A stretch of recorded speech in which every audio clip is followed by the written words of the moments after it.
আজকের পরে থেকে হিরো আলম আর রিয়ামনির কোনো গল্প আর হবে না। কোনো যদি গল্প হয় তারপরে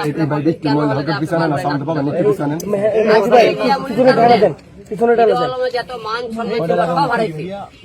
আজকে একটা মেয়ের কারণে আজকে আমি ধ্বংস হয়ে গেছে। আজকে আসলে হিরো আলম আজকে রিয়ামনির জন্য আজকে মানুষ আমাকে গালি দেয়।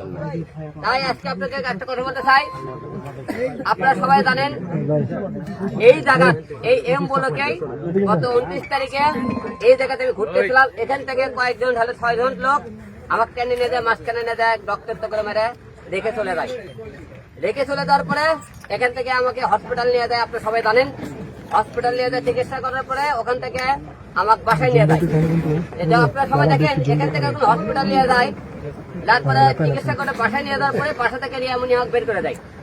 ঘটনাটা হলো যে আপনার কিছু আগে দেখছিলেন রিয়ামনি যখন বাসায় আমি और प्रेमी को पट दी